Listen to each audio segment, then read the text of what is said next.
Well, up to a tenth, so there you have it. Between 1/100th and a tenth. That's what they're forecasting for you. And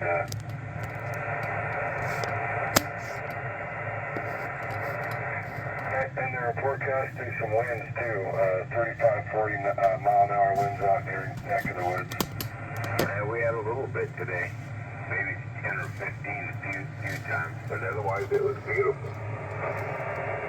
Yeah, I was planning on putting that, I hope it doesn't work. 600 ohm ladder line up in I'm going through the studio monitors now. So good luck.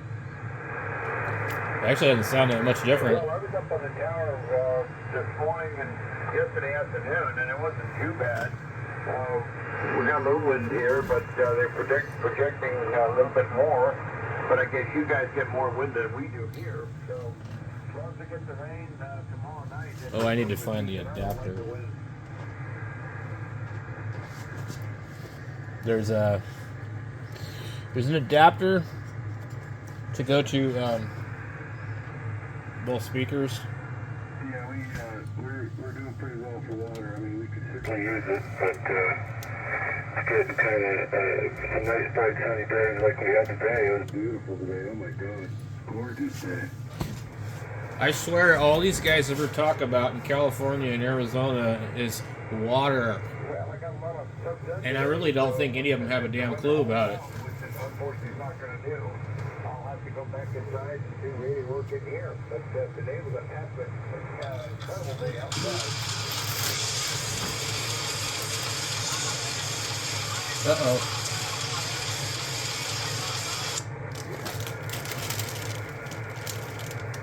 Hey, has anybody heard from Rich up in Oregon, W7EE, how he's doing? I can't say. I'm sorry. Well, I heard him on, about a week ago. And I guess he's doing all right. I have no idea. He didn't say he was feeling bad or sick or anything. Okay, so I haven't heard him at all. Of course, I haven't been on too much, but usually gets on at night when we're on. And so I just sort of wondered how he's doing, because he sounded like he's having a rough time with his treatment. So I hope he's okay. Anyway, good to hear everybody tonight. Everything here is working pretty well. Got the 40-meter antenna up and cut correctly today, and that's worked really, really well. And 20's been open at night if you want to talk to other parts of the world. I was into Russia and Ukraine last night, Capilano, Spain, Bulgaria, then today into Ecuador. So maybe we're seeing some better conditions. Yeah, very good. Well, we'll have to take a listen.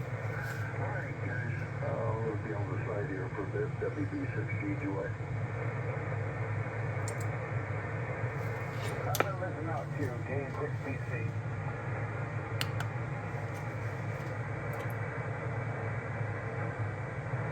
I think the 101 is going to sound better.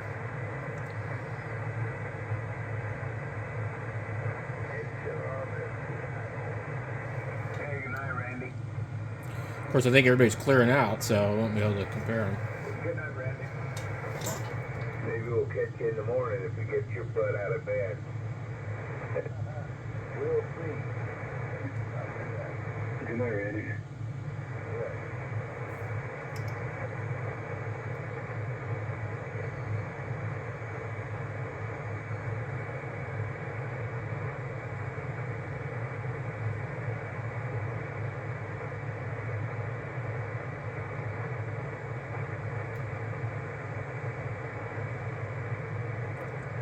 Problem is, nobody's talking.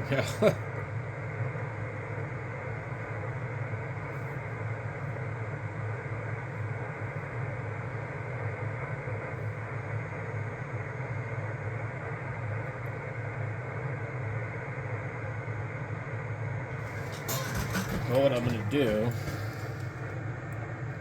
is I'm going to switch them, and I'll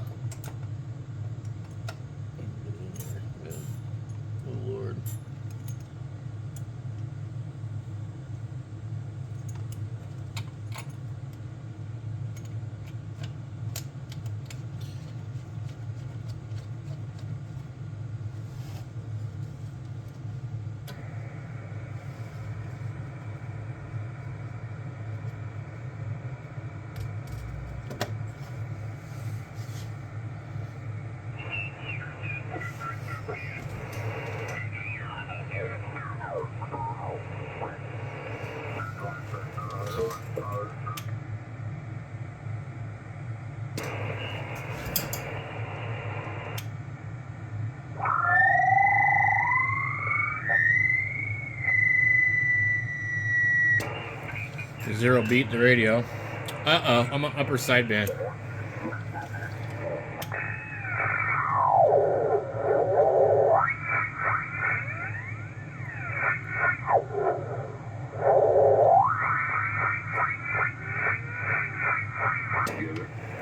It is not. Had a nice run of cars over the years. Before he picked up that he just traded for an interior for that 32.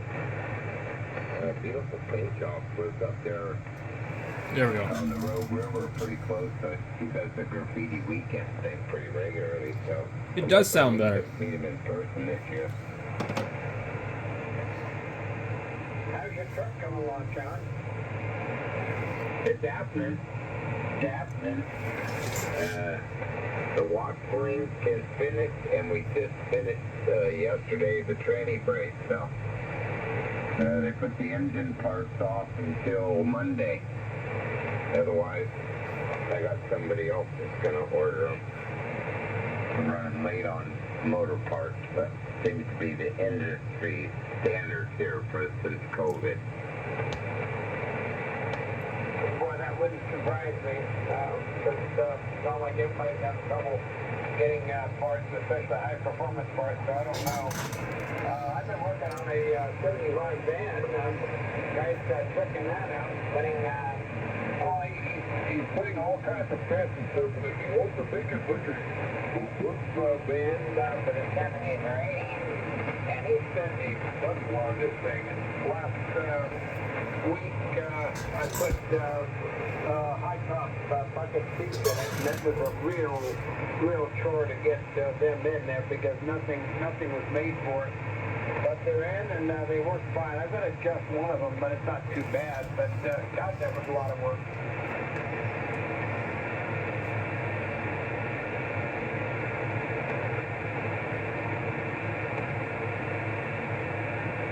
You going to have the truck on the road this summer?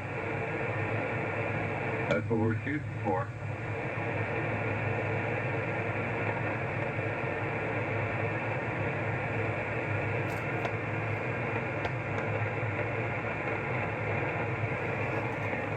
Well, very good. Listen, I think I'm going to pull the plug and go in and watch this TV. If there's anything good on TV. But I've been sitting here in the radio room all day long talking on the radio on different frequencies, so I'm a little tired too. Anyway, everybody have a good night and 70 degrees, and I'll try to get on earlier tomorrow night. Kansas PC.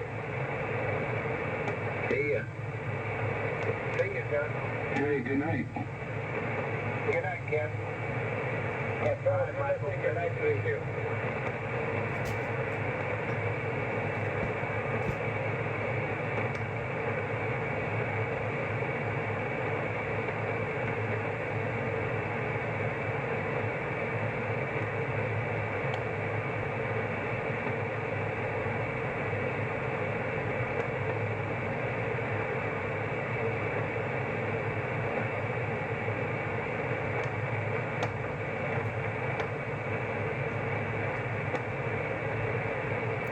I think that's it. Well, we could tell the difference in the sound.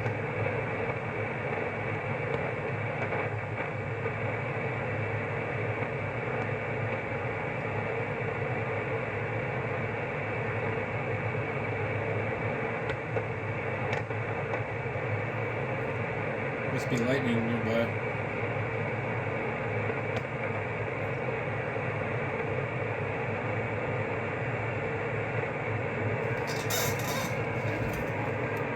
KG 7/8 shooter. And 6 MTM. Does this radio sound okay? Yep. Okay, well, I'm on an old 101e and I haven't used it in a long time, so I wasn't sure.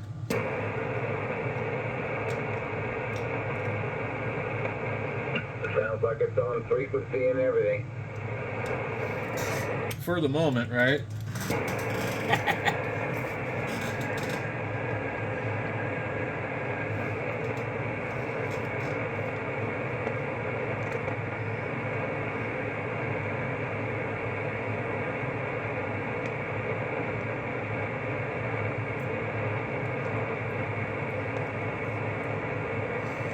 You guys getting any rain over there or anything? Let me turn it up. I'll pay more attention.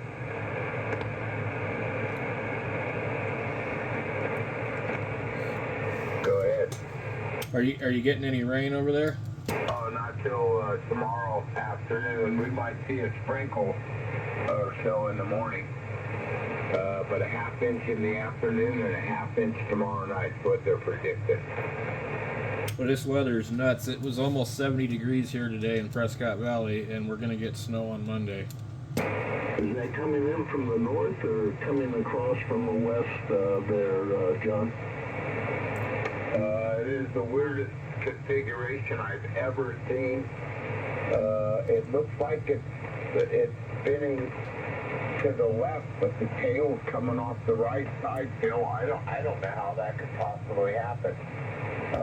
It's probably the combination of two storms, and the stronger one won out above it, and the bottom, the lower one's tail is what's gonna actually come across the land on us. We're supposed to get it a day later here in Ramona, California. Maybe we could get a... So don't hold your breath, Lou, because we're going to wring it out to get as much as we can feel this time. Well, it would be to get a lot. It's saving me a ton on my water bill.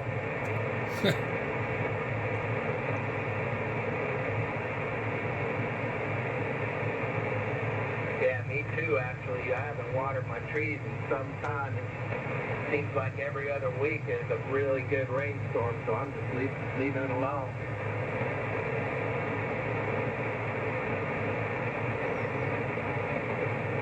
What was your total, Dennis? 4 inches? It's 4.32 for the year. So in 3 months, we got 4.32 inches. Man, I remember that last storm.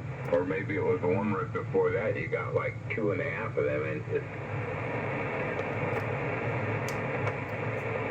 Yeah, highly unusual this time of year for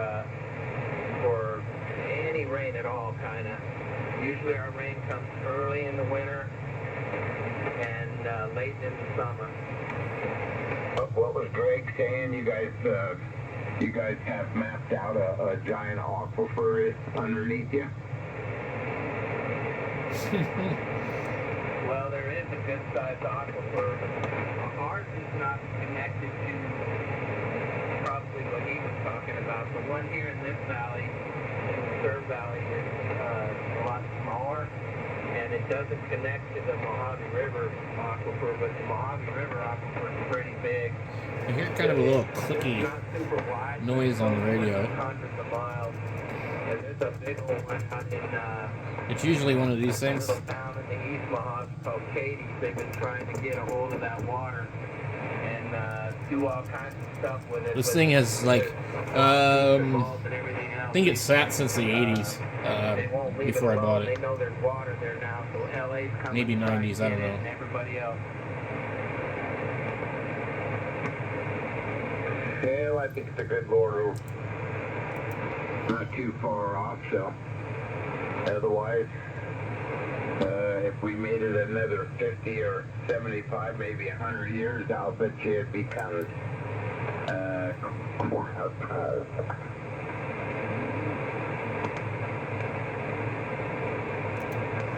Let me try this clarifier. Well, it wasn't horribly long ago. This was,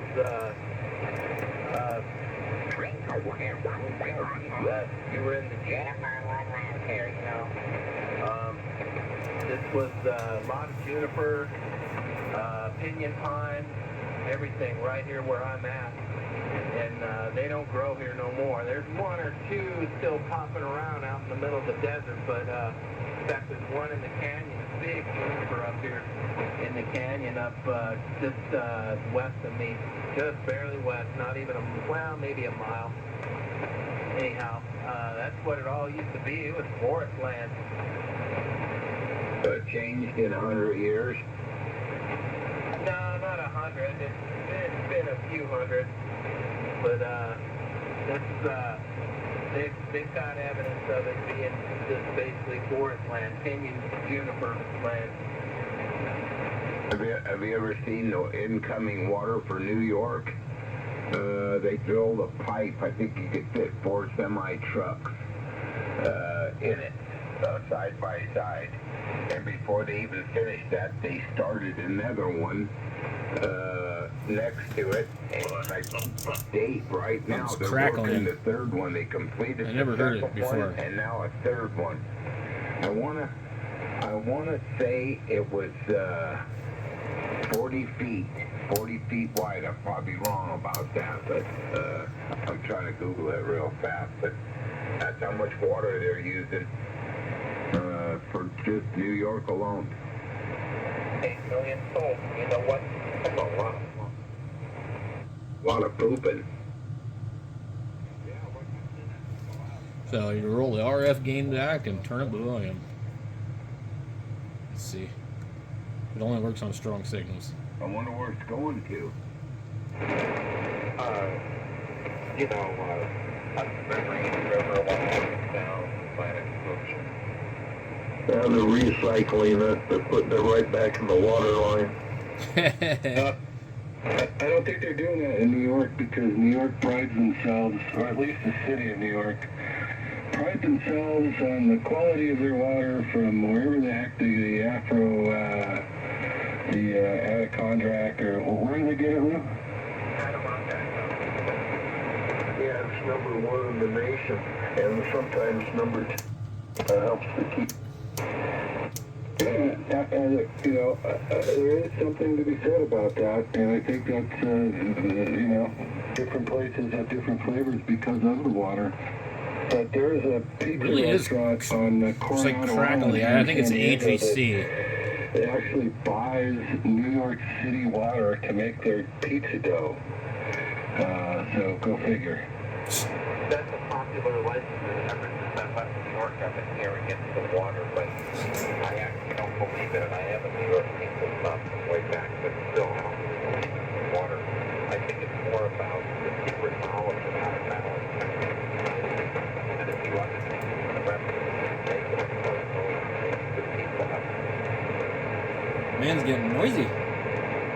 Hey, we'll catch you gentlemen later, and everyone have a great evening. WB6GG1. Yeah, Phil, have a good night. I'll see you and talk to you soon, I hope. Yep, good night, Bill. Good night, Phil. All right, Phil, 73.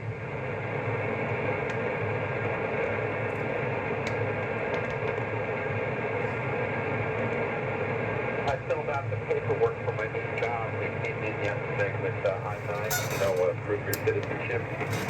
And you fill out the form online, and then I have to drive into San Diego today, where they to present it at a place that conducts a security package. Anyway, they verify. What I like about this radio, it doesn't really drift or anything. New York City, New York water, by the way. Well, cool. Yeah, I'm really excited for you, and I hope you really enjoy your new gig. I think it has really good audio. I think the lightning is what I'm hearing pop, though. They've asked me to write a company autobiography, you know, and the guy was pretty specific about what to include in it, and I could tell that the strategy is to establish my professional credentials. However, I do think the 901 sounds a lot better. I like to take off and walk on the things like it's one of the... It's also more advanced radio, too, and Oh, cool. a little bit newer of a design. My family just returned from Mexico. I have tamales, all kinds of tamales, probably 20 pounds of fresh Tijuana baked tamales. I'll be back in a minute. KG63MJ. That sounds like breakfast right there. It's something Yep. I've tasted a lot of people's tamales. And out of probably at least 30 to 50 different people, only about 3 of them really knew what they were doing. Tamales are tricky, man. I've had a lot of tamales myself, and there's been people who come and go that sell them in town here, you know, out the back of their car and stuff like that. I've plucked a few of them, and you're right, man. There's only one or two that are really, really good. I guess I've tried tamales already. Yeah, there's a special flavor to it. I used to believe that you had to be using Mexican ingredients. I mean, actually grown around Mexico in order to do it. But we sat around a friend of mine's front room while her mom made, his mom made tamales for a couple of hours, and they were just coming out of the steam pot. And no, man, I didn't want to leave.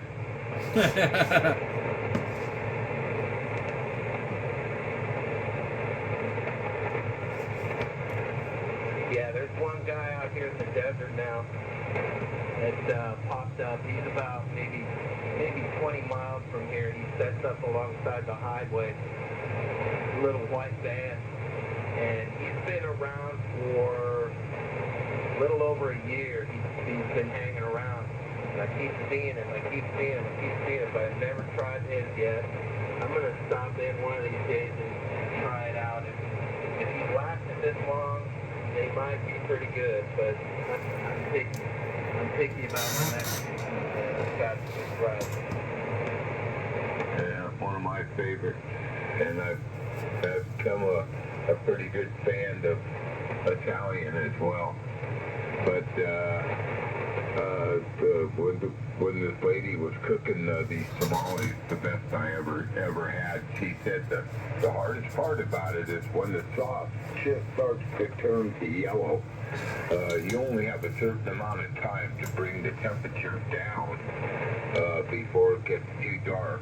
The closer it gets to black, the more you lose the actual flavor you're looking for. And most people don't know anything about that one fact right there. Want it to just be a very light brown and still translucent. That's the same thing like caramelizing sugar. If you go too far, it goes black, but if you get it just right, it's this almost transparent, translucent amber color. There's a lot of things in chemistry. You only have a certain amount of time to mix certain ingredients together, otherwise it completely changes the configuration. I used to read Scientific American, and there was a column about everyday things in the chemistry, like white egg white percentage of meringue, and all kinds of stuff. The chemistry and the physics of everyday phenomena. Yeah, you want to the guys I hang out with in the morning are big pie lovers, and check it out. There is a couple of their wives that actually cook the pies, but the majority of the families are the men. And meringue is probably the most talked about pie configuration. I like a good meringue, man. And I used to work in restaurants when I was in my 20s, and one of the things they taught me was how to make a good whipped cream from scratch. I never tasted or even heard of a meringue cheesecake with a meringue center, but that sounds good. Herman Gersh. These guys are making me hungry. What the hell? No, I'm not used to keeping the fire. For a bit of what? Excuse me. No. I got an 83 degrees in here. It's getting hard to stay awake. I was doing pretty good all summer, keeping the house just right, but we just started back up in preparation for this onslaught of rain, and I overdid it a bit. Yeah, it's kind of warm. We keep our house pretty cool here, my wife and I. The 75 is warm for me, so I had to open up some windows. Are you ready for rain? I'm always ready for rain. I'll stay indoors. I don't mind. There's not much to do outside. In fact, the gardener was just here and trimmed everything, so it's ready, and the house is pretty waterproof.